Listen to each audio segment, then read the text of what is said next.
terkait penjadwalan. Nah, jadi hari ini materinya adalah tentang bagaimana menentukan titik atau prioritas ya, titik berat dari proyek yang kita kerjakan ya. Jadi scheduling ini menjadi salah satu yang cukup penting dalam software engineering karena kita berlomba-lomba dengan waktu, terutama untuk proyek-proyek yang sifatnya adalah inovatif. Nah, karena kalau kita kalah cepat, biasanya kita akan didului oleh kompetitor. Nah, nanti kalau sudah didului kompetitor, timingnya sudah telat, kita bisa kalah, gitu ya. Dan akhirnya apa yang terjadi? Akhirnya yang terjadi kalau kita kalah waktu, maka satu-satunya cara adalah kita menang-menangan promo. Jadi kasusnya seperti kemarin, contoh Grab dan Gojek keluar hampir dalam waktu yang bersamaan. Akhirnya yang terjadi adalah mereka bukan berperang secara fitur, tapi mereka berperang secara promo, jadi kuat-kuatan uang. Karena kenapa? Ya, fitur utama yang diharapkan ya itu aja ya, yang tentang pengiriman barang, pemesanan makanan, atau mobil dan motor itu ya, jadi pengantaran orang dari satu tempat ke tempat yang lain. Jadi ketika fitur yang dijual itu sama, maka ya satu-satunya cara kita perang-perangan harga, gitu ya. Nah, ada beberapa cara yang kita bisa lakukan untuk penjadwalan ini. Yang pertama adalah WBS atau Work Breakdown Structure. Ini adalah suatu metode untuk mengatur jadwal proyek berdasarkan modulnya. Nah, jadi kalau kita lihat contohnya di sini, modulnya ini dibagi-bagi menjadi modul yang besar-besar dulu. Di tingkat 1 ini modulnya besar-besar dulu, jadi modul-modul utama. Kemudian ketika satu modul ini mempunyai anak, jadi seperti tahapan ini ya, tahapan analisis gini ya, dia punya agenda-agenda yang lain, jadi ada kegiatan-kegiatan yang lain, maka yang kita pecah satu-satu. Jadi dari pertama mendefinisikan proyek, yang kedua analisis, pada saat analisis apa yang dilakukan dipecah-pecah.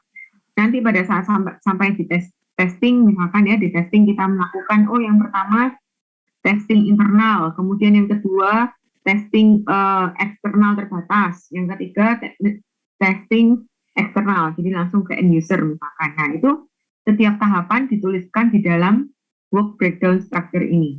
Nah, kemudian, nah ini ada contoh yang lain lagi. Nah, ini contoh yang lain lagi adalah ketika work breakdown structure-nya dipecah-pecah berdasarkan role management-nya. Jadi di sini kita lihat bahwa ternyata aplikasi ini dipecah menjadi 3 user. Ada pengguna, ada petugas, dan ada administrator. Ini admin ya, jadi admin biasa, mungkin ini admin super admin gitu ya. Untuk pengguna dibagi menjadi apa saja yang bisa dilakukan oleh pengguna. Di breakdown sampai modul yang terkecil. Kemudian nanti petugas bisa ngapain? Petugas ternyata bisa melakukan verifikasi. Dalam verifikasi ini bisa ngapain lagi? Bisa mencetak misalkan. Kemudian kalau verifikasi negatif misalkan, ternyata ini nggak bisa cetak, ya sudah nggak bisa ditulis. Ya. Jadi contohnya ada beberapa macam. Kalau yang pertama ini secara tahapan seperti ini, sedangkan ini berdasarkan role management-nya. Loh, bagaimana kalau misalkan ada yang user A itu bisa modul X, user C itu juga bisa modul X, ya sudah keluar 2 kali di sini. Karena di sini ini pecah-pecah berdasarkan usernya. Kalau nanti dipecah-pecah berdasarkan modulnya, itu beda lagi, itu akan muncul 1 kali. Jadi dia ada di modul mana. Namun kalau yang di sini, yang di layar ini menggambarkan adalah siapa yang bisa menggunakan apa, gitu ya. Nah, salah satu bentuk scheduling yang cukup terkenal atau cukup banyak digunakan di dunia saat ini adalah PERT CPM, Program Evaluation and Review Technique, dan kemudian CPM-nya itu menyatakan Critical Path Method. Mungkin Anda pernah dapat ini di mata kuliah lain sini, cuman nggak tahu sekarang saya di mata kuliah lain ada nggak. Mungkin di matematika diskrit kali ya, pernah ada ya. Nah, jadi ini adalah salah satu metode yang kita bisa gunakan untuk mengatur jadwal kita, di mana nanti si PERT ini, jadi dalam proses evaluasinya, kita bisa menentukan critical path method. Nah, critical path method ini apa? Ini adalah alur-alur yang harus selesai on time. Nah, jadi kalau sampai ada yang kelewatan dari critical path-nya ini, dipastikan proyek kita akan terlambat. Nah, jadi yang prioritas kita mengerjakan yang mana itu kelihatan dari CPM-nya nanti. Nah, jadi ini bisa kita gunakan dalam mengatur jadwal dari software development. Nah, di dalam per CPM ini kita sangat membutuhkan perancangan alur yang pas, jadi nggak bisa asal-asalan bikinnya. Dan kemudian hubungan antar bagian, hubungan antar tahapan itu juga harus jelas. Jadi interdependensinya itu harus jelas. Nah, biasanya hasil dari per CPM ini kita gambarkan dalam bentuk grafik. Nah, keduanya bersifat kuantitatif, karena kenapa bisa dihitung ya, kuantitatif itu artinya bisa dihitung. Tujuannya adalah yang pertama untuk menjabarkan tentang critical path. Jadi path mana yang menjadi core dari proses kita yang nggak boleh sampai telat itu yang mana. Kemudian establish most likely time estimate for individual tasks. Ini artinya menggunakan per CPM kita kira-kira tahu bahwa tugas saya atau project ini akan selesai dalam berapa lama. Kemudian calculate boundary times that define a time window for a particular task. Artinya untuk setiap tahapan kita tahu bahwa batas saya harus selesai. Oke, misalkan gini ya, saya perkirakan selesai bisa 5 minggu.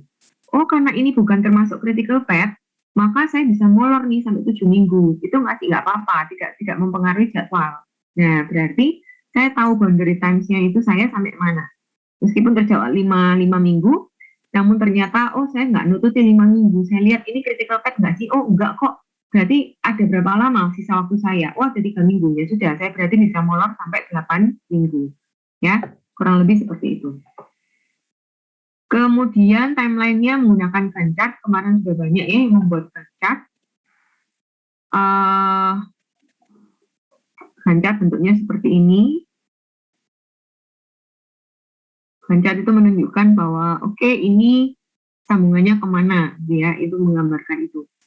Kemudian ini bisa dilihat, berarti ini selesai pada bulan Oktober tanggal 12, diperkirakan seperti itu. Nah, ini Microsoft Project sudah bisa membuat ini ya, jadi kalau kita mau butuh yang sederhana sekali, pakai Microsoft Project sudah bisa. Namun, disarankan kalau misalkan untuk tugas Anda, gunakan Trello, ya. Jadi nanti untuk tugas selanjutnya, Anda membuat time scheduling ini menggunakan Trello. Jadi di sana akan kelihatan ketika kita masukkan jadwal-jadwal kita, berapa lama dari masing-masing tugas, kemudian hubungan antar tugas bagaimana, kemudian start date-nya mulai kapan, maka si Trello ini akan menghitungkan Anda bisa selesai kapan dengan critical path seperti apa. Jadi bisa langsung kelihatan critical path. Kemudian ini adalah network diagram, ini juga sama ya, jadi ini juga dalam bentuk diagram. Kalau Gantt chart tadi kan dalam bentuk seperti ini hanya kelihatan berdasarkan waktu.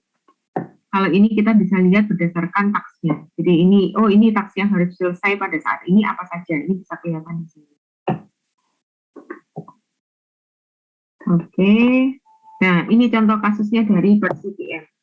Nah, kalau kita mau menghitung dengan menggunakan per CPM, maka kita harus tahu ini dulu, ya. Jadi aktivitas kita apa, kemudian masing-masing itu butuh berapa minggu, dan siapa prasyarat dari setiap aktivitas. Contoh, aktivitas A tanpa predesesor, berarti dia tidak membutuhkan siapapun untuk mulai, dia bisa mulai kapanpun. Kemudian yang tahapan yang kedua, ternyata predesesornya A, berarti A harus selesai dulu, baru dia bisa mengerjakan C. B selesai, bisa mengerjakan C. C selesai, bisa mengerjakan D dan E. Kemudian D dan E selesai, bisa mengerjakan F, dan F selesai, bisa mengerjakan G. Dengan masing-masing ini ya, aktivitasnya ini, dan kemudian ini adalah waktu atau durasi yang dibutuhkan. Maka bentuk grafiknya atau diagramnya adalah seperti ini. A bisa selesai selama 2 minggu, dan A harus selesai sebelum B jalan. Kemudian demikian pula dengan D. C bisa dikerjakan ketika B sudah selesai, di mana masing-masing kegiatannya selesai dalam 1 minggu. B ini 1 minggu, C 1 minggu. Kemudian D dan E ini bisa berjalan secara paralel, di mana C ini selesai 1 minggu, dia langsung bisa ke D, dan dia juga bisa langsung ke E. E ini selesai 5 minggu, dan B selesai dalam waktu 2 minggu. Maka kemungkinan besar D ini bisa mundur sampai 5 minggu, karena D dan E, F ini baru bisa dikerjakan kalau D dan E selesai. Maka E mundur, nggak masalah. Jadi misalnya, C selesai, saya coba kerjakan E. E sampai minggu ketiga, baru saya ngerjakan D, itu tidak masalah. Ya. Kemudian, setelah D dan E selesai, F selesai, baru lanjut ke G. Maka, nah inilah perhitungan dari CPM kita. IS itu adalah earliest start, IF itu adalah earliest finish. Artinya, A ini bisa selesai pada waktu ke-0 dan bisa mulai pada waktu ke-0 dan bisa selesai pada waktu ke-2. Sedangkan B, karena harus mulai dari A, maka dia bisa dimulai pada waktu minggu kedua dan selesai pada minggu ketiga. C juga sama, minggu ketiga mulai, minggu keempat selesai. Yang D, earliest start-nya adalah 4, jadi C selesai dia bisa langsung lanjut. Earliest finish-nya bisa sampai 6. Kemudian, sedangkan E itu earliest start-nya 4, karena selesai dari C ya. Earliest finish-nya 9. Maka menurut Anda, F ini bisa mulai kapan? Ke 9. 9, betul Hans. Jadi F ini bisa dimulai pada saat minggu ke-9. Kenapa? D dan E harus selesai terlebih dahulu. Dilihat ini earliest finish-nya, oh ternyata selesainya di minggu ke-9. Nggak bisa kan kalau minggu ke-6, karena E-nya belum selesai. Maka F ini baru bisa berjalan pada saat minggu ke-9. Itu pada earliest start-nya. Sedangkan earliest finish-nya adalah 9 ditambah 5 berarti 14. 14 G-nya ini earliest start-nya 14 dan earliest finish-nya 15. Nah, oleh karena itu, si D ini juga bisa selesai pada minggu ke-9. Itu diperbolehkan. Karena kenapa? Fleksibel, sambil nunggu E-nya selesai. Jadi yang bagian D ini, bisa santai-santai dulu, nanti aja pada minggu ke-7 baru dia mulai. Tapi dengan catatan bahwa dia harus selesai. Ya, dan dalam 2 minggu itu harus selesai. Bentuknya menjadi seperti ini. Ya, jadi ini saling menunggu, mana yang terakhir selesai, maka itu menjadi syaratnya yang. Nah, kemudian setelah itu ditentukan latest start dan latest finish-nya. A, B, C karena ini akan tetap tidak bisa diganggu gugat, maka ya sudah ini akan tetap seperti ini. Sedangkan D dan E ini yang akan berbeda. D bisa latest finish-nya sesuai dengan F, yaitu 9, sehingga latest start-nya menjadi 7. Sedangkan E, mau nggak mau, dia tight, ya jadwalnya ketat. Latest finish-nya 9, latest finish-nya 4. Tetap ya. Kemudian F dan G, maka dia tetap, karena kenapa? Syaratnya D dan E, berarti ini sama. Nah, dari yang ES, EF, dan LS, FF, LF-nya sama, itu kita sebut dengan, nah ini lengkapnya ya, bentuknya lengkapnya. Nah, oke, sebelumnya kita bisa tentukan bahwa project ini akan selesai dalam 15 minggu. Nah, critical path-nya apa? Critical path-nya adalah yang EF, ES-nya dan LSF, LF-nya sama. Ya, jadi critical path-nya adalah A, B, C, E, F, G. Jadi A, B, C, E, F, G ini tidak boleh mundur. Kalau dia mundur, dipastikan proyeknya akan mundur. Oke, sampai di sini ada pertanyaan?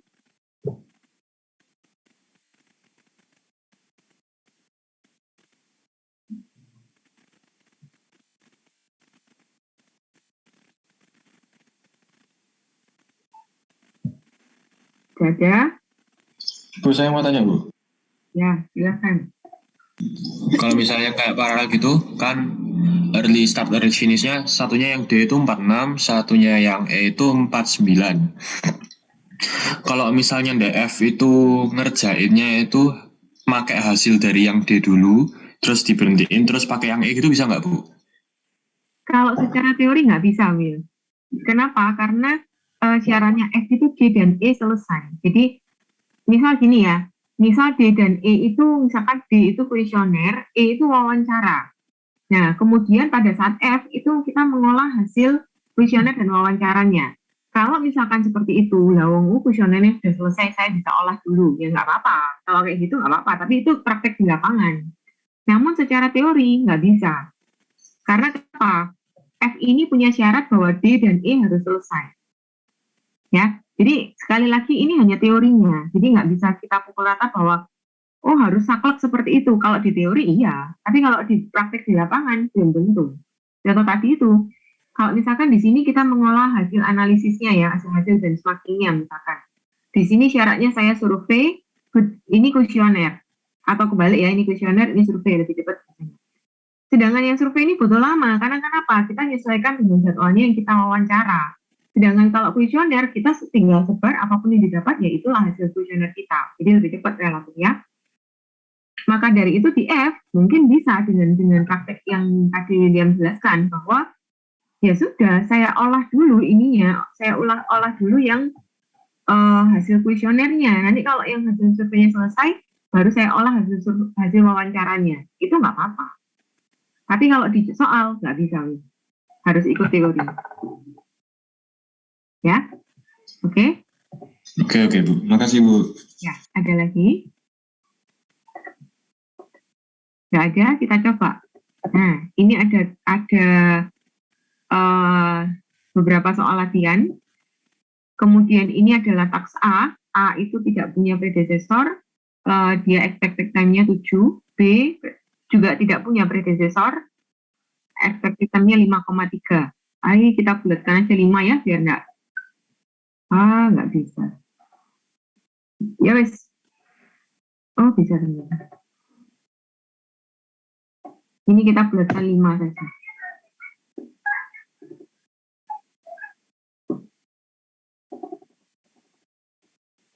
Oke, saya ubah soalnya ini menjadi 5, biar angkanya tidak terlalu membingungkan. Silakan dikerjakan. Karena ini dalam bentuk gambar, nantinya jadi Anda harus gambar seperti ini kan. Yang pertama, gambar dulu diagramnya. Yang sudah selesai, upload ke BAG. Yang pertama, saya cuma minta gambarnya saja.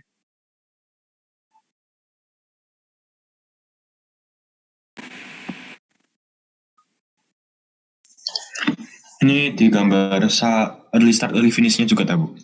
Untuk pertama nggak usah, jadi cuma gambar diagramnya kosongan kayak gini loh. Nah ini dulu, gambar ininya dulu. Pastikan ini benar, kita bahas dulu ini benar, baru kita lanjut ke yang lainnya. Oke, Bu.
Ini kita kerjanya pakai apa ini, Bu?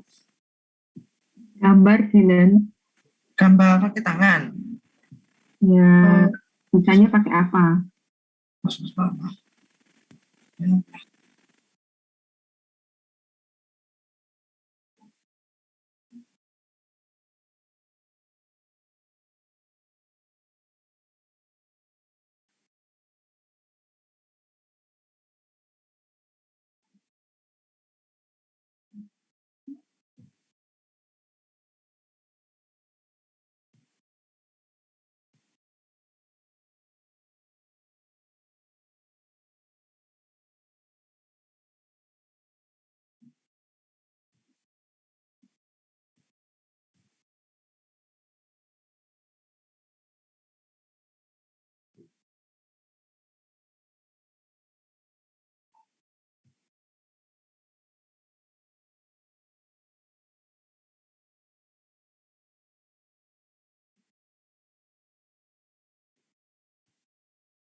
Oke, sudah ada dari William ya. A dan B berjalan tanpa predesesor, jadi dia dimulai dari awal. Kemudian A menjadi predesesor C dan D. C itu dikerjakan 14 minggu, D dikerjakan 5 minggu. Kemudian E dijalankan setelah C, oke betul. F dijalankan setelah D, dan G dijalankan setelah B, oke. Kemudian E dan F menjadi syaratnya H, oke. Dan G dan H menjadi syaratnya I. Oke, terima kasih William. Jawabannya William sudah betul ya. Sehingga Anda bisa menggunakan acuannya dari jawabannya William untuk mengerjakan earliest start dan earliest finish-nya dulu. Jadi earliest start dan earliest finish-nya terlebih dahulu. Seperti ini. Silakan, kembali lagi tetap ditulis menggunakan tangan atau seperti William ini gambar di pen mungkin ya.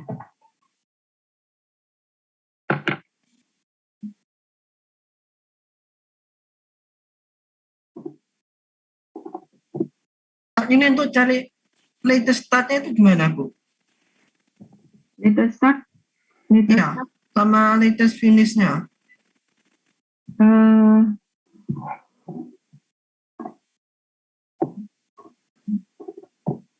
Ini, kalau misalkan ada percabangan seperti ini, Dilan, ini kan berarti ini earliest finish, earliest startnya kan 9.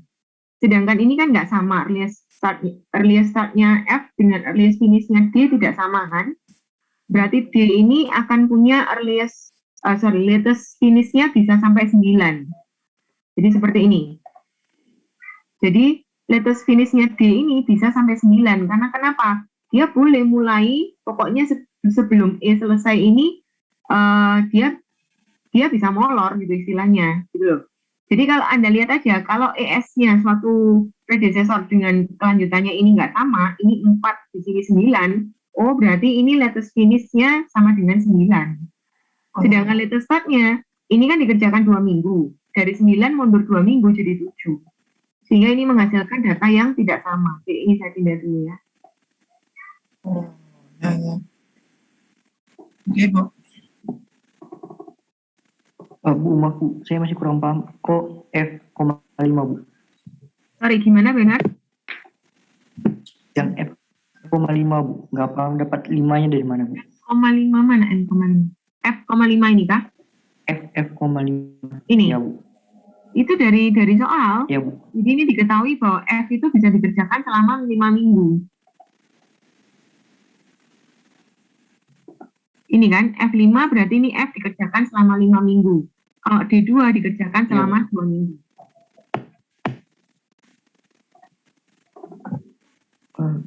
Oke, saya coba salin jawabannya William ya.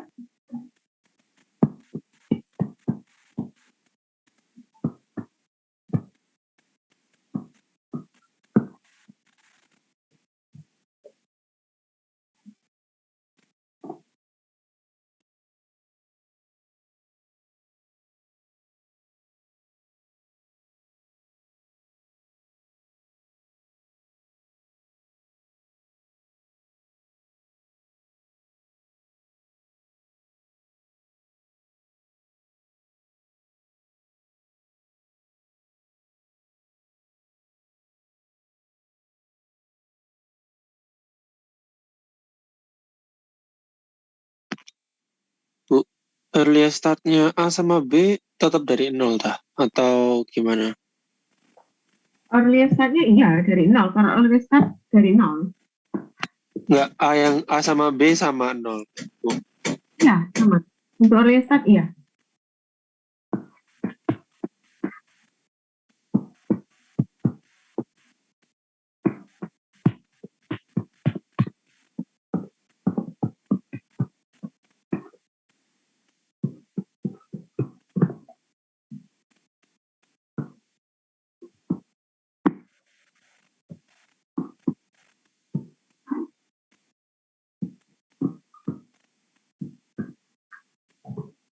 Oke. Waduh, William lagi.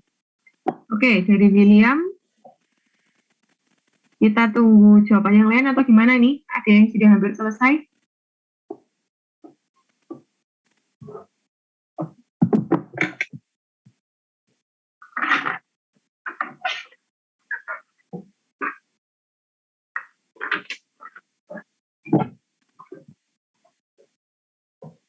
Bu, saya mikir kalau misalnya gini ya Bu ya, permisi Bu, saya annotate sebentar ya Bu ya, nanti saya undo gitu ya.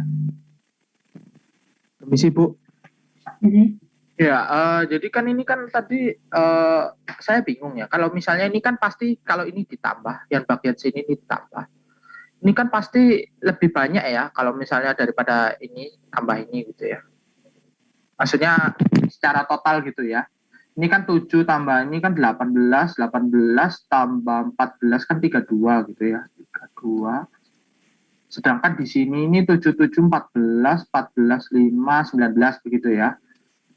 Nah, saya bingung apakah cabang yang di belakang ini yang 19 ini dapat molor itu sampai 32 juga atau bagaimana ya? Iya, betul. Karena kenapa? Hanya ini kan nunggu E dan F. Oh, oke, paham. Ya, oke. Nah, oke ya. Dari Jabes kok nggak jadi? Dari jawabannya Andrew dulu ya, kita lihat ya. Berarti A itu bisa dimulai dari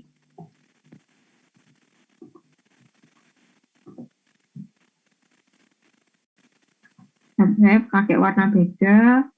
Ini berarti 0,7. Ini untuk ES dan EF-nya ya. 0,7 ini berarti 0,5. Kemudian berarti ini mulai dari 7 sampai 21 karena 14 gitu ya. Jadi dimulai dari minggu ke-7 sampai ke-21. Oke. Kemudian D ini dimulai dari 7 sampai 12 karena dia kerjakan 5. Berarti E ini bisa dimulai pada minggu ke-21 sampai minggu ke-32.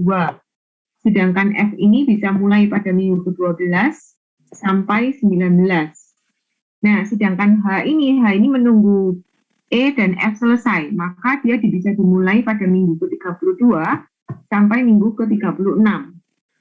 Sedangkan G ini bisa dimulai pada minggu ke-5 sebanyak 11, berarti sampai minggu ke-16. Sedangkan I itu harus menunggu H dan G, berarti dia bisa dimulai pada minggu ke-36 sampai minggu ke-54. Saya tidak ngecek angkanya ya, ini betul ya mestinya ya.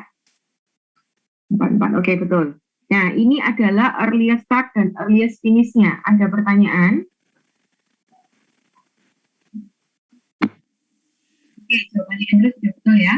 Berikutnya silakan dikerjakan latest start dan latest finish-nya.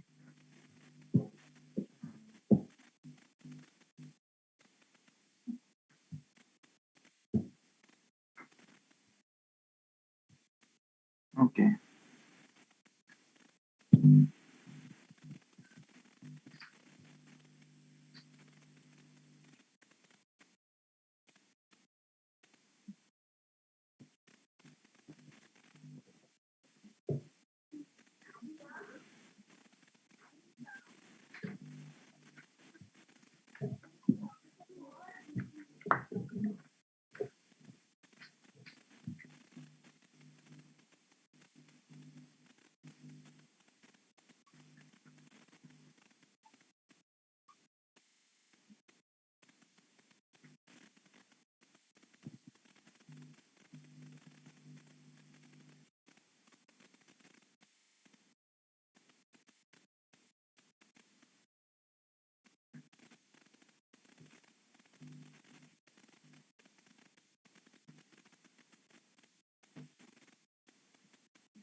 Oke?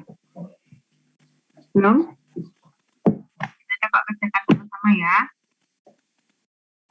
Saya pakai warna hijau gitu ya. Berarti latest start dan latest finish ini kita bisa kerjakan dari belakang. Berarti ini selesainya pada minggu ke 54 sebanyak 18 minggu, berarti latest startnya 36. Sedangkan ini berarti mulai terakhir selesai 36 sebanyak 4, berarti kerjakannya mulai dari 32. Sedangkan yang G ini berarti terakhirnya juga sama, latest finishnya mulai dari 36 sebanyak 11, berarti mundur sampai 25, minggu ke 25. Sedangkan mundur ke B ini latest finishnya berarti start minggu ke 25, berarti dia bisa dimulai pada minggu ke 20. Nah, sedangkan yang ini, yang E dan F ini berarti F bisa selesai pada minggu ke 32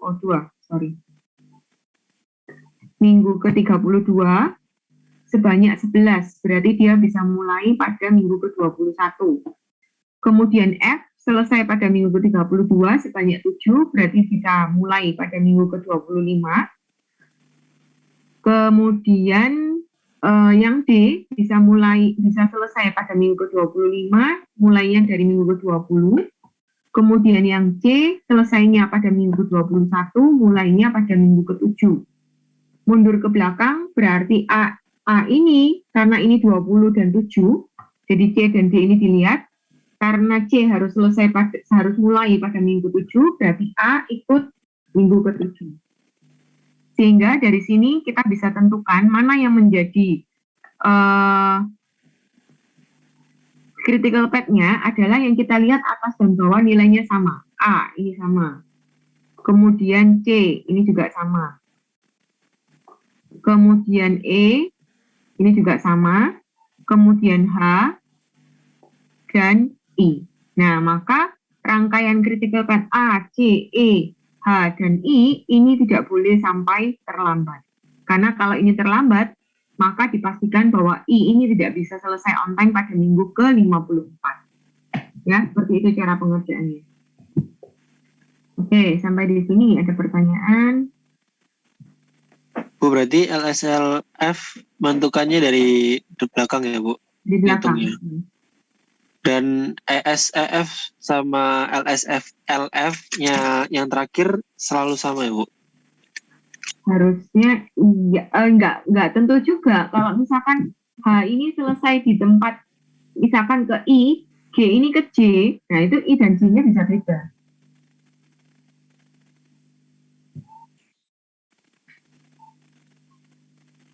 Nangkep ya maksudnya ya? Enggak, Bu. Maksud saya ini, Bu, yang I di GI kan yang terakhir. LSEF sama LSLF-nya kan sama, Bu. Nah, itu apakah selalu sama seperti itu? Nah, tidak. Karena kenapa? Karena bisa jadi, sorry, ini sudah di-capture.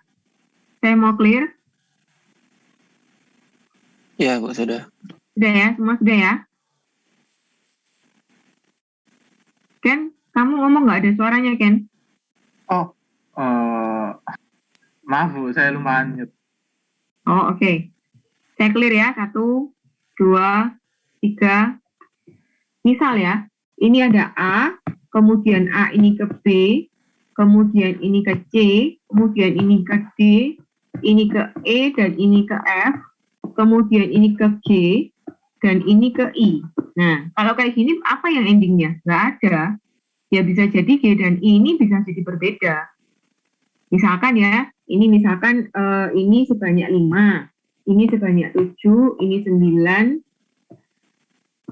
ini 8, kemudian ini 6, ini 10, ini 7, dan ini 6 misalnya. Coba kita kerjakan. Bisa jadi nanti hasilnya berbeda. Berarti A ini 0,5, ini berarti 5,12, ini 12,21, ini 21,29, kemudian ini 5,11, ini 11,21, ini 11,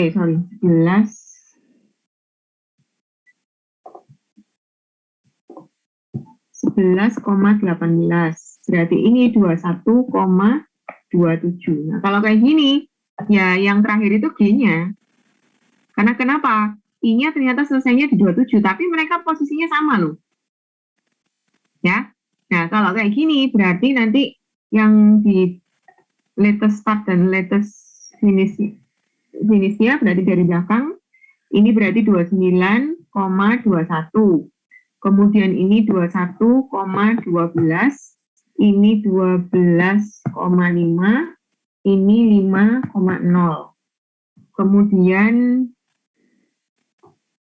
yang I ini berarti bisa selesai di 29,6. Berarti ini 23. Kemudian yang E berarti bisa selesai di 23, banyak 10 berarti 13. Yang ini bisa selesai di 23, banyak 7 berarti 16. Di sini berarti bisa mulai di 13, dikurangi 6, 7. Yes. Jadinya seperti ini. Jadi belum tentu yang terakhir itu selalu sama. Oke, Bu. Terus yang I kok bisa latest finish-nya 29, Bu? Oke. Terakhirnya kan ini selesainya 29 minggu. Nah ini loh. Salah. Ini loh. Kan dia selesainya di project ini bisa selesai di dalam waktu 29 minggu. Berarti ini diundur nggak apa-apa, karena 27 dia selesai. Oh, mau tak selesaikan di minggu ke-28, nggak masalah. Karena kan selama pokoknya 29 ini belum terpenuhi. Oke. Masih, Bu. Ya.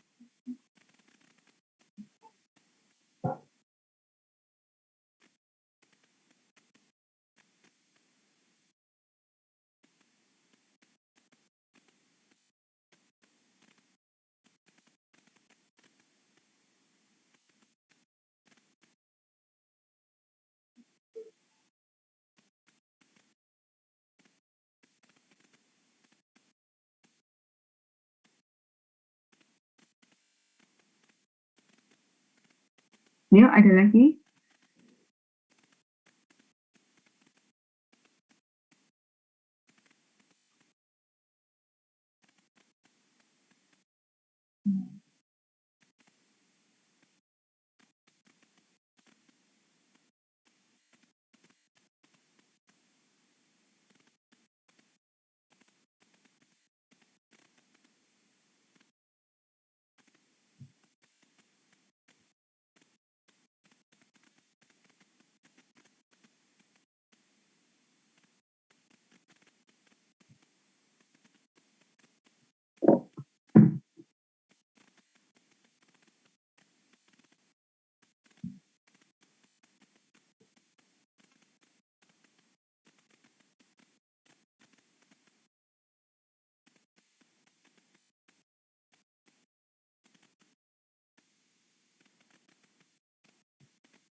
Oke, tidak ada pertanyaan? Misi Bu, Ya, Renat. mau tanya Bu, nanti UTS-nya bahannya apa aja ya Bu? Ini sampai sini. Jadi, kami belum nyusun soal UTS. Cuman rencana dari awal itu kita membuat beberapa contoh kasus, kemudian Anda mungkin diminta untuk menentukan ingin menggunakan software proses model yang mana, yang waterfall dan kawan-kawan itu, alasannya apa, atau Anda diminta untuk membuat visibility study. Jadi kita diberi contoh kasus, kemudian Anda yang menentukan proyek ini layak atau tidak dari 10 loss-nya. Jadi seperti itu. Atau yang seperti kemarin, jadi bagaimana seseorang itu ketika dihadapkan pada masalah teamwork, kemudian apa yang harus dilakukan. Karena people itu kan yang jadi paling penting dalam software engineering. Dan kasus hari ini. Jadi kebanyakan contoh kasus, jadi jangan khawatir bahwa jawaban saya nggak sama dengan teman, kemudian saya salah, nggak selalu seperti itu. Selama alasan Anda masuk akal, jadi penjelasan Anda masih masuk di logika, kami akan terima jawaban Anda.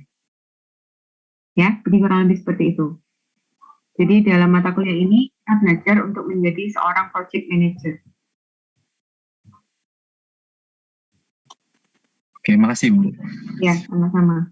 Ada lagi?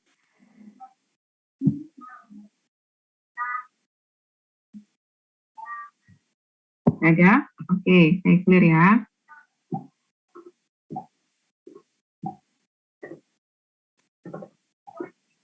Oke, berikutnya kita masih masuk soal latihan yang kedua. Nah, ini lebih panjang ini.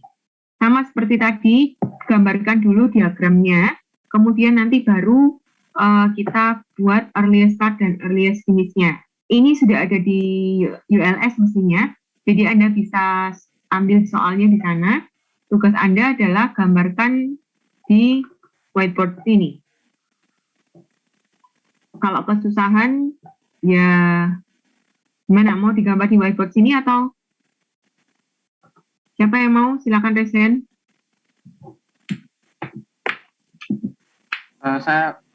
Silakan Ben. Ya, saya nyebab. Ini siapa Oh, ini? udah ada yang resen ya, sudahlah. Hans, silakan Hans. Ini lambangnya tepuk Ya. tangan loh, nak, bukan resen loh. Iya, salah klik tadi. Ayo Hans, Nih, silakan. bentar. Cek. Terus ini pakai hitam.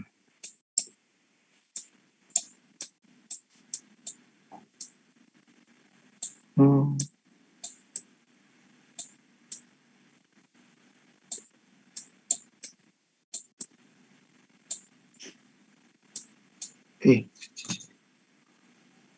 Oh, tak balik aja.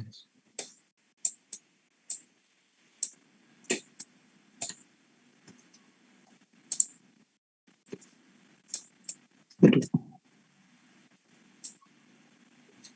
Kok.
Bu Yangka itu kan 0 minggu. Berarti earliest start sama earliest finish-nya sama-sama ya? Sama-sama tak Bu angkanya? Iya, mestinya Oke. iya.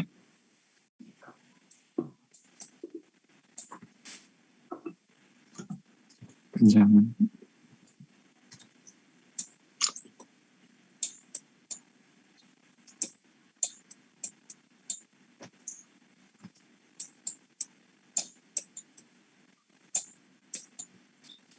Bu, ini berarti untuk UTS-nya nanti sampai week ke-7 berarti ya, Bu? Iya, Dylan. Semua mata kuliah sampai minggu ke-7. Yang untuk materi UTS-nya, Bu. Sampai ke yang terakhir ini, yang ke-7. Iya dong. Oh ya, oke.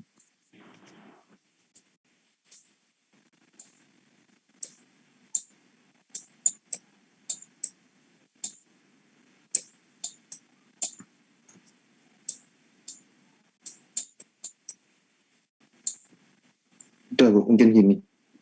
Oke, coba kita minta tolong dibantu ngecek ya teman-teman ya.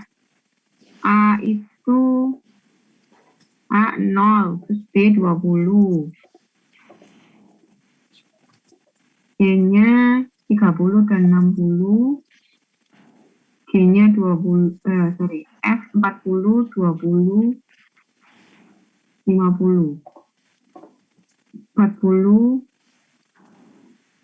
20, 50, 60, 20, 0.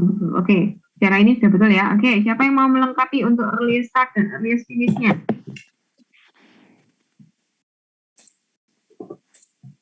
Andrew, silakan.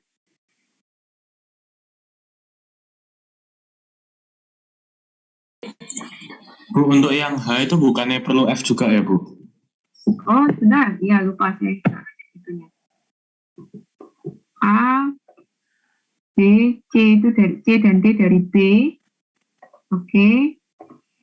Kemudian E dan F itu dari C. E dan F dari C. Kemudian G itu dari D. Kemudian I itu dari F dan G. I dari F dan G.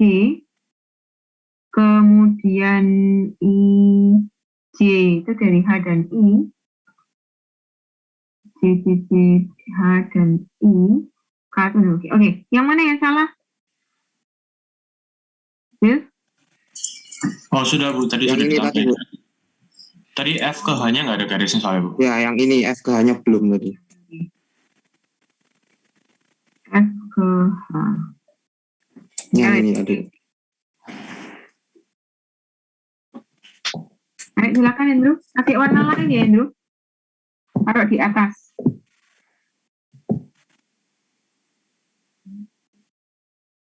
Ya, Bu.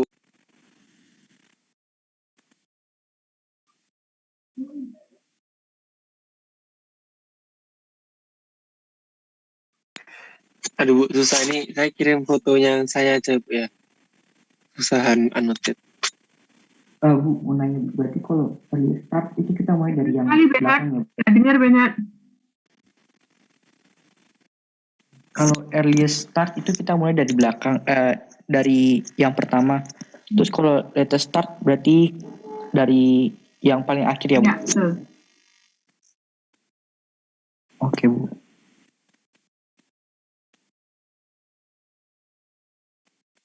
Oke, kita coba dari jawabannya Andrew ya. Saya kerjakan yang earliest start-nya terlebih dahulu.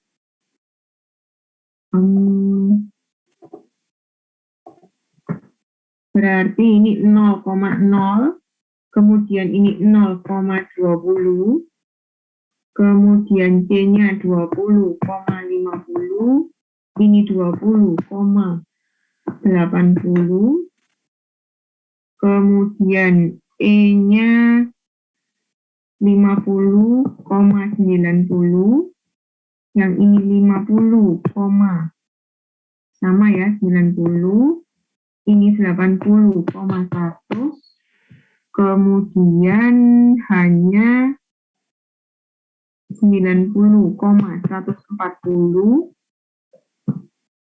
kemudian ini 100,160, C-nya bisa selesai setelah H dan I, berarti 160,180, sedangkan K berarti 180,180. Ini untuk earliest start dan earliest finish-nya. Kalau untuk latest finish dan latest start-nya, berarti mulai dari belakang, ini sama ya, 180,180. Yang ini juga sama, 160,180. Berarti ini bisa selesai 160,100. Ini juga selesainya 160,110. Kemudian G ini berarti bisa terakhir selesai itu 100,80. Di sini berarti F-nya, nah ini hati-hati F. F itu bisa selesai di 100, bisa 110. Berarti kita cari yang terkecil. Berarti dia harus digunakan di I kan, karena F ini jadi syaratnya I, maka dia ikut yang 100, bukan yang 110 ya. Karena pada titik ke 100 dia sudah harus mulai. Berarti ini bisa mulai pada minggu ke-60. Kemudian E ini syaratnya adalah H. Predesesor dari H, berarti dia bisa mulai ke 110, sebanyak 40, berarti ini 70. Kemudian C. Bu, mohon maaf, yang F sama I nggak nyambung loh, Bu, seharusnya. F dan I nggak nyambung, gimana soalnya? I itu F dan G. I itu predesesornya F dan G. Betul berarti kan? I itu harus selesai setelah F dan G selesai. Oh iya, Bu. Ya.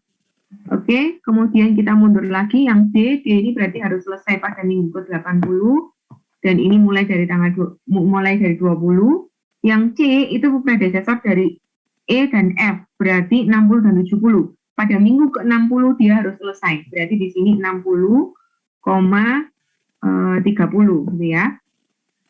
Kemudian B itu predesesor dari C dan D. D itu mulai pada 20, C mulai pada 30, berarti B ini harus selesai pada minggu ke-20. Mulai dari 0, berarti ini 0,0. Maka dari sini kita tahu bahwa yang menjadi critical path-nya adalah A, kemudian B,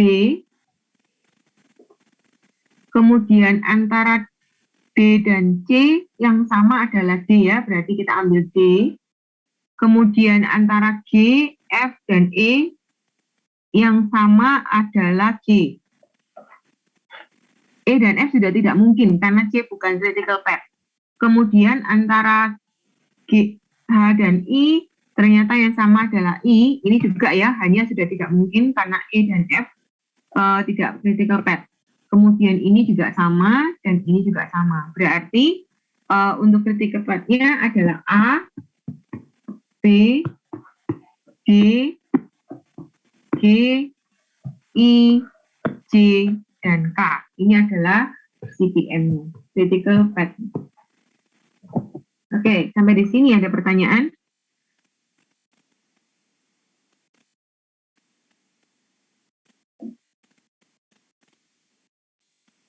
Bu, mau tanya, maksudnya mulai minggu ke-0 itu dia selama 7 hari itu, ini hari ya, Bu ya? Hari ke-0 itu maksudnya, Jadwalnya saya nggak tahu. Bisa hari, bisa minggu, bisa jam. oh itu ditentukan sama harinya atau gimana, Bu? Soalnya kayak kalau ke-0 itu berarti maksudnya gimana? Kalau misalkan 0 hari ya berarti diselesaikan hari itu juga. Mungkin seperti itu. Bisa jadi seperti itu.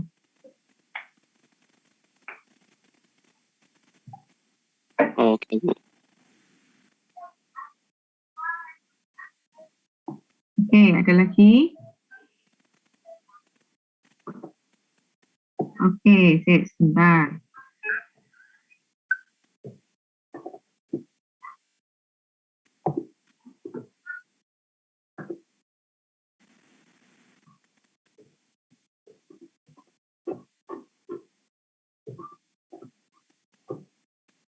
Nah, sebenarnya ada cukup banyak ya metode-metode yang bisa kita gunakan dari perhitungan-perhitungan ini. Ini jadi yang berikutnya ini hanya nice to know ya.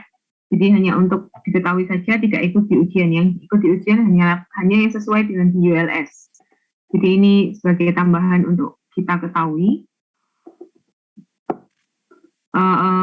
Yang pertama ini ya, ini alasan-alasan kenapa proyek itu bisa terlambat dari jadwal. Ada yang ya intinya sih salah mendesain sejak awal ya. Jadi deadline-nya tidak masuk akal. Kemudian user yang berubah-berubah. Kemudian kita menggampangkan. Jadi walah cuma gini tok, panis sebentar lagi selesai. Nah, itu yang berbahaya. Kemudian resiko-resiko yang tidak dimitigasi dengan baik. Kemudian secara teknikal mungkin kita tidak menemukan library yang sesuai. Secara human juga mungkin kemampuannya tidak sesuai. Kemudian project tim yang tidak rukun, jadi misunderstanding atau miscommunication antar anggota tim. Kemudian juga bisa poor planning. Jadi ya karena kita memang tidak berpengalaman dalam membuat schedule-nya sehingga akhirnya tidak sesuai dengan realisasi. Nah, kemudian ini yang tadi kita kerjakan ya, ini jadi project scheduling itu adalah ketika kita menjadwalkan bagaimana kerja kita selama nantinya ketika proyek ini berjalan. Nah, jadi diagram ini kita bisa gunakan sebagai acuan bahwa saya sampai di sini, jadi saya tahu kira-kira progres saya sampai di mana. Nah, project tracking ini adalah bagaimana kita men-track, jadi kita men-tracing kita tuh sampai di mana. Kita bisa tahu kita ini selesai berapa persen ya dari yang sudah dijadwalkan tadi, ya. Kita lihat satu-satu. Nah, ini tadi sudah ya. Jadi ketika kita menjadwalkan, apa yang perlu kita perhatikan? Yang pertama adalah all tasks harus muncul. Jadi semua tugas, semua pekerjaan harus sudah dijadwalkan dengan baik. Kita tahu ini kira-kira berapa lama selesainya. Kemudian hubungan antar tasks itu juga bisa diindikasi dengan baik. Jadi seperti tadi predesesornya apa, itu kita sudah tahu sejak awal. Kemudian effort and timing sudah dialokasikan dengan baik. Nah, ini sangat membutuhkan pengalaman kita dalam software engineering. Sehingga kita tahu bahwa untuk mengerjakan project ini, untuk mengerjakan modul ini, kira-kira saya butuh berapa minggu, gitu ya.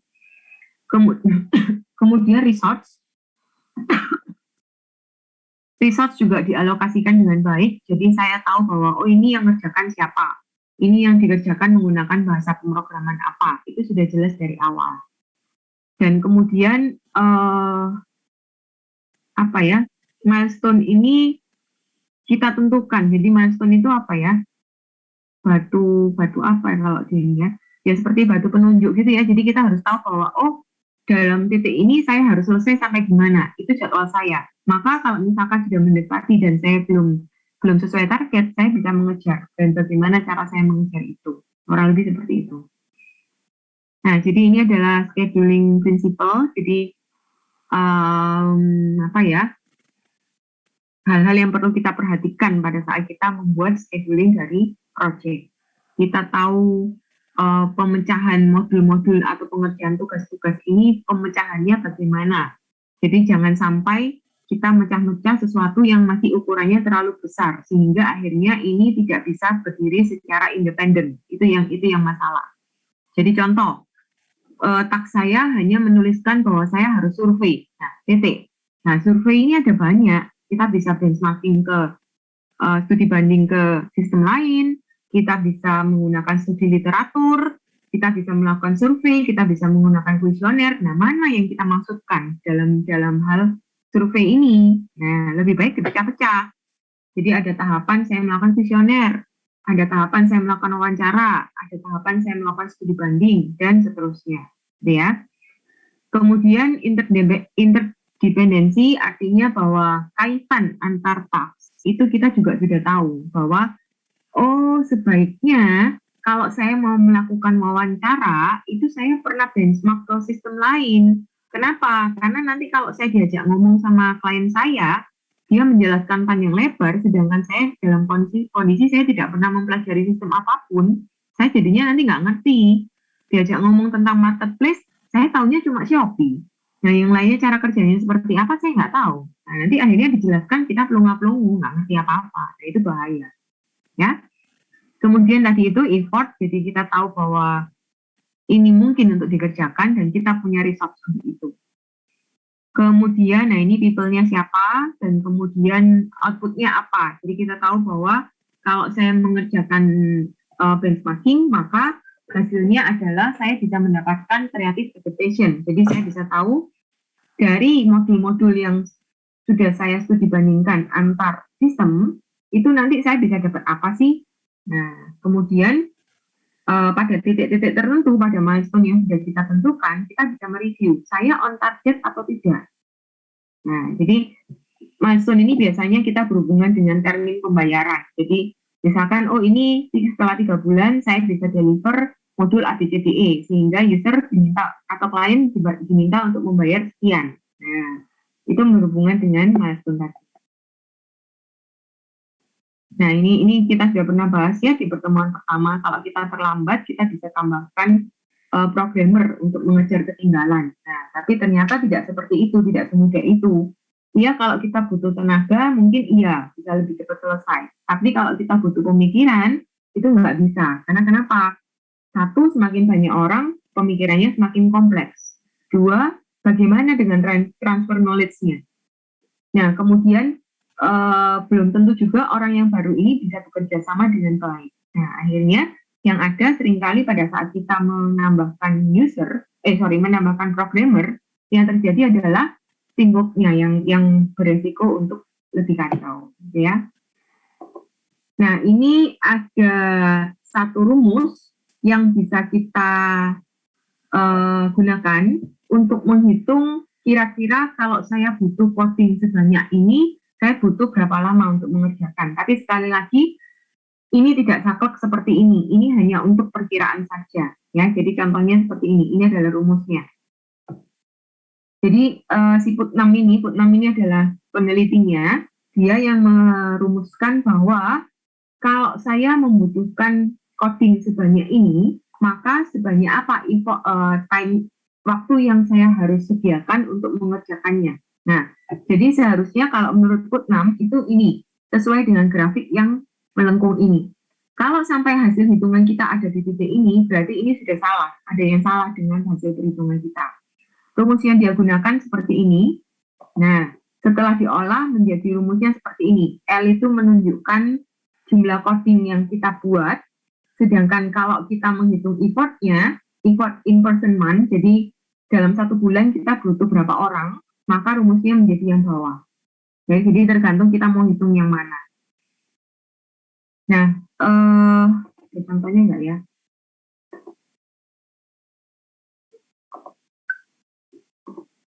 Nah, ini ada contoh kasusnya.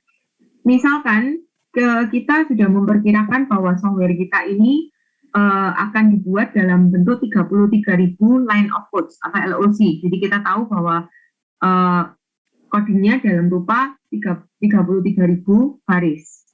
Nah, kemudian perkiraan kebutuhan tenaga kerjanya adalah 12% year. Jadi dalam 1 tahun kita butuh 12 orang untuk mengerjakan. Dan productivity levelnya pada ditentukan pada level 12.000. Nah, productivity level ini P ini ditentukan ketika kita sudah punya pengalaman, ya. Jadi ini ada penentuannya sendiri. Anda bisa cari tahu nanti bagaimana menentukan productivity level ini. Nah, kemudian hitung waktu yang dibutuhkan untuk menyelesaikan project ini. Jadi kita tahu kita punya 12 orang dan kemudian kita untuk mengerjakan 33.000 codingnya. Ingat bahwa codingnya ini umum, jadi kita tidak bisa menentukan bahwa nanti kalau codingnya gampang gimana, kalau codingnya rumit gimana, nggak ada seperti itu. Jadi kita pukul rata, pokoknya ada 33, kira-kira 33.000 baris program, ya. Kemudian hitung juga kebutuhan tenaganya, kalau ini tadi 12, kalau misalkan proyeknya ditambah sebanyak 6 bulan, jadi misal nih, idealnya dengan 12 orang ini untuk mengerjakan 33.000 line code ini ternyata bisa selesai dalam waktu 3 bulan. Nah, kemudian ditanya, bagaimana kalau 9 bulan? Saya bisa mengurangi berapa orang? Nah, itu juga bisa dihitung. Sehingga bisa dikerjakan seperti ini, bahwa line of code-nya 33.000, productivity levelnya 12.000, effortnya 12. Dimasukkan ke rumusnya menjadi ketemunya time-nya akan selesai dalam waktu 1,147 tahun. Ya. Ini adalah rumusnya. Nah, kemudian bagaimana kalau ditambah setengah, berarti 6 bulan itu kan setengah. Berarti kalau time-nya ditambah menjadi 1,647, rumusnya menjadi seperti ini. Nah, maka di hasil hitungannya ternyata kalau target kita diundur selama 6 bulan, kita hanya butuh 3 orang per tahun. Nah, jadi ternyata dengan penambahan waktu 6 bulan, orangnya bisa turun sampai 2,8. Artinya 3 orang ya, kita nggak bisa koma-komakan orang. Berarti kita cukup 3 programmer sudah cukup. Ya, jadi rumus ini bisa digunakan pada saat apa? Pada saat saya punya target, saya tahu line of code-nya, saya butuh orang berapa, itu saya bisa hitung. Atau saya punya tenaga sekian, saya tahu line of code-nya sekian, maka ini butuh waktu berapa lama untuk menyelesaikan. Nah, itu juga bisa dihitung dengan rumus ini. Ya, kurang lebih seperti itu. Namun tidak bisa dipukul rata seperti itu, karena kenapa? Yang pertama, line of code-nya kita akan susah membayangkannya. Ya, apalagi dengan berbagai jenis bahasa pemrograman yang berbeda-beda, tentu saja kondisi line of code-nya akan berbeda juga. Dan sekali lagi, menentukan angka-angka ini membutuhkan pengalaman yang tidak sedikit. Ya, jadi kita bisa langsung tahu, oh kalau kayak gini gampang, cuman 1000 baris sudah cukup misalkan. Nah, misalkan seperti itu, kalau sudah punya pengalaman. Kalau belum, ya susah menentukannya. Oke, ini ada contoh lagi. Misalnya diperkirakan, oke, sebentar, saya rasanya ada. Nah, ini tentang productivity level. productivity level ini Pak Putnam ini juga membuat acuannya, yaitu kalau misalkan softwarenya itu kecil, jadi cuma embedded software, artinya kita hanya menambahkan satu fitur saja, maka productivity-nya levelnya kita bisa set 2000, karena dianggap ini ringan gitu ya. Sedangkan kalau untuk software yang dalam rupa sistem, artinya utuh besar yang kita buat, itu bisa sampai 10.000.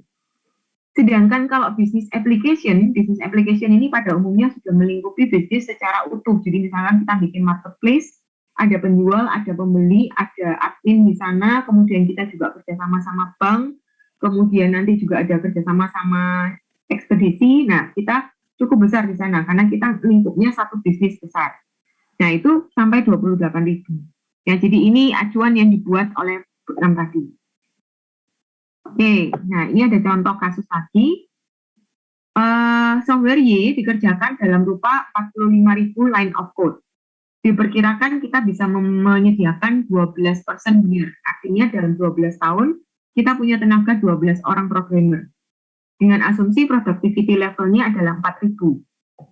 Hitung waktu yang dibutuhkan untuk menyelesaikan proyek ini, dan hitung juga berapa orang sih yang dibutuhkan apabila dia bisa selesai dalam waktu 24 bulan. Plus minus 12 bulan. Jadi artinya 24, 12, dan 36 bulan. Kita coba. Nah, diketahui line of code-nya 45.000 baris, kemudian productivity-nya 4.000, effortnya 12, maka secara T-nya dengan hasil perhitungan ini, itu pakai Excel aja ya kalau mau gampang, ternyata proyek ini akan selesai dalam waktu 3,3 tahun. Nah, kemudian kalau misalkan kita plus minus tadi, kalau misalkan kita bisa selesai dalam waktu 12 bulan, jadi 24 bulan plus minus 12 bulan, artinya 1 tahun, 2 tahun, dan 3 tahun. Ya. Kalau kita selesaikan mau dalam waktu 1 tahun, kita membutuhkan 1.424 programmer. Ya. Kalau kita selesaikan dalam 2 tahun, 24 bulan, maka kita membutuhkan 89 programmer. Dan kalau selesai dalam 3 tahun, kita membutuhkan 18 programmer. Beda sedikit ya, 3,3 tahun ini berarti 3 tahun 4 bulan, sekitar sekian. Itu kita butuh cuma 12. Artinya ya sudah ini ideal. Ya. Yang 1 tahun sudah hampir nggak mungkin, ini impossible to do. Kita bagaimana mengkoordinasikan 1.400 programmer, gitu ya. Oke, kurang lebih seperti ini. Jadi ini hanya untuk nice to know ya. Jadi nanti kalau Anda sudah lulus, kemudian di dunia kerja Anda ternyata Anda diminta untuk membuat perkiraan-perkiraan, Anda tahu bahwa ada banyak cara untuk menghitung, ya. Nah, ini bukan acuan juga ya sebenarnya ya. Ini hanya perkiraan secara umum, kira-kira berapa persen sih resource yang kita butuhkan pada masing-masing tahapan. Ternyata pada tahapan planning itu hanya 2-3%. Dalam artian, kita tidak perlu terlalu susah payah dalam mengerjakan planning ini. Jadi misalkan dalam bentuk planning ini kita sudah bikin prototype software-nya, itu tidak diperlukan. Itu terlalu buang-buang energi. Karena kenapa? Dalam tahapan planning, dia melewati tahapan feasibility study, yang artinya ada kemungkinan bahwa hasil kerja kita ini akan dibuang, tidak jadi, gitu ya. Sehingga planning ya sudah, buat secara kasar saja. Kemudian dalam tahapan analisis ternyata membutuhkan cukup besar, jadi 1/4 proyek itu ada di analisis, 25% gitu ya. Artinya analisis ini harus dikerjakan dengan serius, karena kenapa? Kita salah menganalisis kebutuhan user, maka nanti hasil programnya akan salah. Demikian pula dengan desain. Desain ini ternyata 20-25, artinya dia memegang peranan cukup penting juga. Ya, sehingga pada tahapan desain kita harus benar-benar mengkoordinasikan desain ini dengan programmer. Jangan sampai kita sudah menyediakan desain proses, desain data, desain alur, desain algoritma yang kompleks, ternyata programmer kita nggak ngerti maksudnya apa. Atau tidak ada dari sisi teknikal tidak ada yang bisa digunakan. Nah, itu bahaya, itu malah membahayakan codingannya. Dan ternyata, cing-cing, kita lihat coding hanya 15-20%. Ya, artinya bahwa ternyata coding ini bukan core dari project kita. Kita pinter coding, oke, nggak apa-apa. Tapi ternyata ini hanya mencakup 15-20% dari keseluruhan sistem. Ya. Kemudian remaining activity itu ada testing, ada kemudian kalau butuh kembali ke analisis, butuh kembali ke desain, itu menghabiskan 30-40% dari proyek kita. Sekali lagi, ini adalah acuan umum, bukan saklek seperti ini, tidak harus seperti ini. Ya, bisa jadi pada satu tahapan ternyata analisis kita yang jauh lebih besar. Karena kenapa? Produk kita ini inovatif, yang artinya belum pernah ada yang bikin sebelumnya, sehingga kita harus benar-benar mengenali pasar. Pasar ini butuh nggak sih? Kita bakal diterima nggak sih? Nah, kalau seperti ini, maka analisisnya menjadi sangat besar. Atau nanti desainnya yang besar. Kenapa desainnya besar? Karena UI UX-nya menjadi sangat penting, sehingga kita harus benar-benar perhatikan. Kita harus tahu user ini benar-benar bisa menerima tampilannya, user behavior, customer behavior-nya bagus, baru kita bisa lanjut ke coding. Ada kalanya juga codingnya yang susah. Contoh, misalkan saya membuat peramalan atau saya membuat AI. AI itu biasanya tidak mementingkan tampilan, tapi yang penting apa? Codingnya. Yang paling berat di coding. Nah, jadi tidak bisa dipukul rata bahwa harus sama dengan ini. Kita harus sesuaikan dengan kita ini mau bikin apa sih? Nah, ya kurang lebih seperti itu. Nah, ini juga ada aturan yang ada acuan yang lain, jadi tidak saklek seperti tadi ya. Bisa jadi ini front end-nya menghabiskan 50% dari resource, kemudian codingnya 20% dan testingnya ternyata mencapai 30-40%. Ya. Oke, ini adalah tahapan dari scheduling proses. Jadi mengidentifikasikan activities-nya. Jadi tahapan-tahapan yang kita lakukan ada di sini. Kemudian dependensinya, jadi hubungan antar task itu seperti apa. Menentukan resource dari setiap activity. Kemudian tentukan siapa yang akan mengerjakan. Dan kemudian baru kita buat chart-nya seperti tadi. Kalau ini ternyata masih salah, ya berarti kita kembali lagi mengestimasi resource-nya sesuai atau tidak. Ya. Nah, masalah yang sering muncul pada scheduling adalah kurang lebih seperti ini. Kadang-kadang kita itu berpikir optimis. Kadang-kadang kita berpikir pesimis. Ya, dalam artian, wah cuma gini tok, 2 minggu selesai.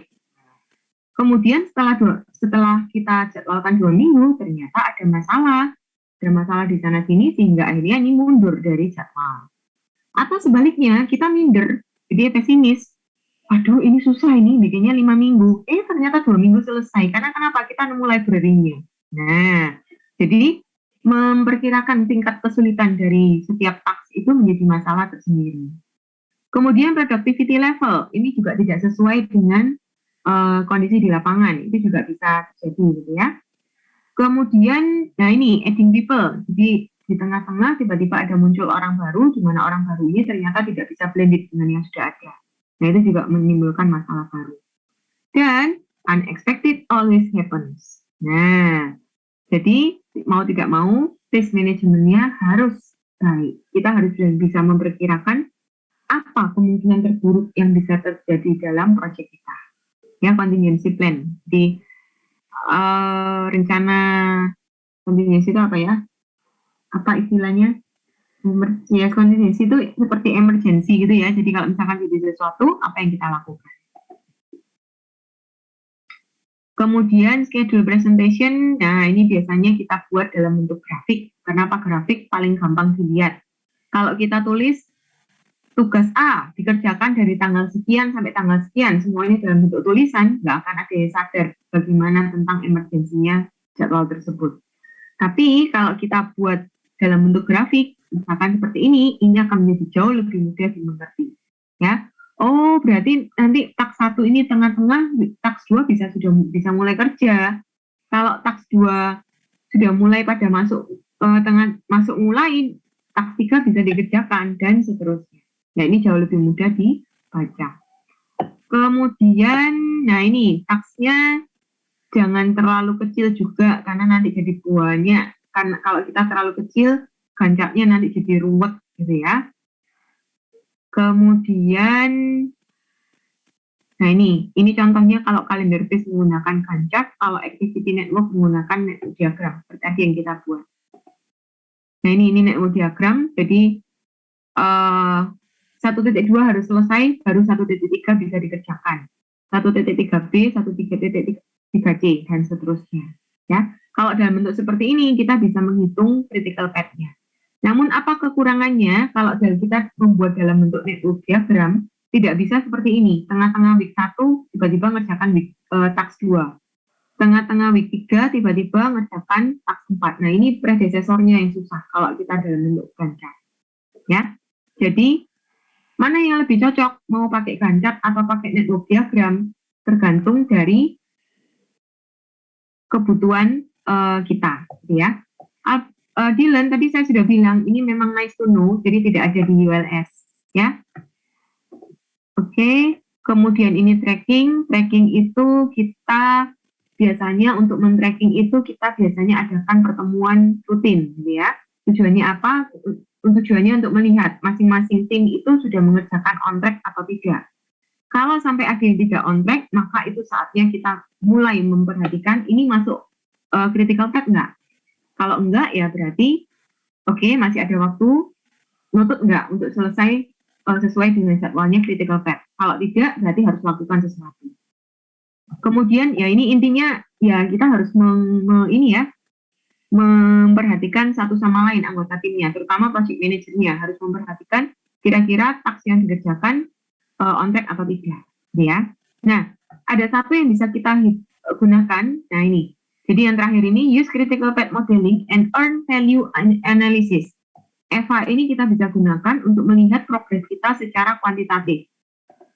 Nah, ini adalah cara untuk menghitung kita on track atau tidak, ya. Nah, ini ada banyak istilah di sini. Ini ada plan value, ada earn value, ada actual cost, ada budget at completion, dan seterusnya. Ini masing-masing ada artinya. Nah, ini ada rumus-rumusnya. Kita mau menghitung apa sih? Menghitung secara budget, sesuai target atau tidak. Nah, jadi ini budgeted cost of work schedule. Artinya bahwa kita mau lihat secara budgeting, kita on target atau tidak. Nah, berarti ngitungnya seperti ini caranya. Kita langsung masuk contoh saja ya. Ini rumusnya secara rangkuman, ini rumusnya. Masing-masing kita bisa lihat apa itu SPI, apa itu SV. Nah, ada di bawah penjelasannya. Contohnya, ini hanya nice to know, jadi saya tidak menjelaskan detail ya.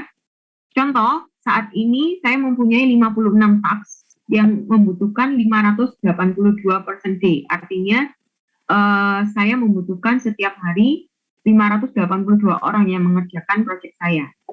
Kemudian saat ini 7 dari 10 task sudah selesai. Oh sorry. Ini 7 Oktober, sorry. Pada tanggal 7 Oktober kita baru menyelesaikan 12 task dari 56 task yang ada. Padahal menurut jadwal kita harusnya sudah bisa menyelesaikan 15 task. Nah, ini adalah data dari penyelesaiannya. Jadi, task 1, plan effortnya 12 minggu. Ternyata actual effortnya selesai dalam waktu 12,5 minggu. Task 2, plan effortnya 15 minggu, selesainya dalam waktu 11 minggu, dan seterusnya. Sampai saat ini, pada tanggal 7 Oktober, ini sudah selesai pada posisi di minggu ke-12, ya. Ini ada 56 task. Ini tidak dijabarkan karena memang cuma baru selesai 12 task, gitu ya. Total effortnya adalah 582. Oke. Nah, Anda diminta untuk menghitung SPI dan CPI, SCI dan CVI. Oh, sorry, semua ya berarti SPI, schedule variance, percent schedule for completion. Masing-masing silakan dicari rumusnya. Nah, ini kondisinya ya. Jadi, sampai minggu 12, ini kita sebut dengan BCWP. Saya lupa kepanjangannya. Pokoknya ini adalah sampai di sini dari minggu pertama sampai minggu ke-14 ini adalah budget yang kita sudah planningkan. Sedangkan dari minggu pertama sampai minggu ke-12 yang di sini sampai 14,5 ini adalah actual budget yang sudah kita keluarkan. Gitu ya. Cut off-nya jadwalnya adalah selesai pada minggu ke-17, berarti BCWS-nya harusnya selesai sampai di 8 ini, artinya BCWS-nya dari 12 sampai 8. Gitu ya. Ini yang diketahui, BAC itu kalau lengkap semua dari tak 1 sampai 56 itu kita butuh 582, sedangkan budgeted cost of work schedule, jadi dari minggu pertama sampai minggu ke BCWS itu berarti yang dijadwalkan dari minggu pertama sampai minggu ke-15 ini adalah 156,5, sedangkan yang sudah perform, ternyata performnya baru sampai week 12, secara budget 126,5. Secara actual, minggu ke-12 adalah 127,5, sehingga rumusnya menjadi seperti ini. SPI itu apa? SPI itu adalah, nah ini, Schedule Performance Index, artinya bagaimana performa kita terhadap target. Perbandingan antara rencana effort yang seharusnya dibandingkan dengan yang terlaksana. Sehingga di sini hasilnya adalah 0,8. Seharusnya sudah selesai 156, ternyata baru selesai secara schedule, secara terjadwal 126. Artinya dia 0,8. Ya, oke lah, 80% mencapai target. Ya. Kemudian contoh lagi. Nah ini, Perscan schedule for completion, artinya sampai cut off 7 Oktober ini kita seharusnya bisa menyelesaikan sebanyak 26,89%. Sedangkan secara terjadwal yang selesai hanya 21,7 dalam bentuk schedule, dua-duanya ini schedule ya. Yang selesai baru 21%, berarti kita terlambat sebanyak sekitar 5,2%. Ya. Seharusnya kalau dia selesai itu oke. Harusnya pada tanggal 7 Oktober dia bisa selesai 26,9% ini. Ternyata pada tanggal 7 Oktober dia hanya selesai 21,7%. Jadi kurang lebih seperti itu membacanya. Sedangkan CPI ini adalah completion, saya lihat dulu. CPI itu adalah Cost Performance Index, artinya rencana dan realisasinya seperti apa? Ternyata rencana dan realisasinya 0,99, berarti ini sudah sangat bagus ya. Berarti perencanaan dan realisasinya hampir sama, sehingga 99% mendekati target. Ya. Sedangkan cost variance ini menghitung selisih keterlambatan. Jadi ini berarti saya terlambat atau kelebihannya satu satuan. Jadi satuannya apa ini? Satuannya adalah misalkan percent day, ya berarti kelebihannya 1 percent day. Kurang lebih seperti itu. Nah ini ada contoh-contohnya. Nah ini sudah ada jawabannya juga ya. Sekali lagi ini hanya nice to know, jadi Anda bisa gunakan untuk hanya untuk diketahui saja. Nanti kalau misalkan suatu saat nanti Anda mendengar istilah-istilah ini, setidaknya oh iya ya, saya rasanya dulu pernah tahu, cuma lupa. Nah, sudah tahu ini apa, ya. Oke, kemudian berikutnya,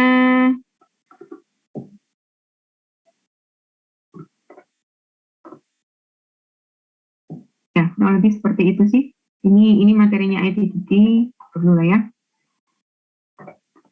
Oke, kurang lebih seperti itu materi kita. Jadi seperti tadi yang ditanyakan oleh Renat, materi kita UTS seperti apa, ya kebanyakan Anda akan dihadapkan pada contoh kasus. Jadi entah Anda diminta untuk membuat pen loss-nya, entah Anda diminta untuk menentukan ini software proses model yang mana yang cocok, atau Anda diminta untuk menentukan bagaimana cara memperbaiki suatu kondisi, atau Anda diminta untuk menghitung atau menentukan critical path-nya. Ya, kurang lebih seperti itu. Oke, sampai di sini ada pertanyaan? Oke, Kalau tidak ada pertanyaan, sampai di sini. Sampai jumpa setelah UTS. Kalau ada pertanyaan, bisa disampaikan lewat WhatsApp group ya. Oke, selamat sore. Terima kasih, Bu.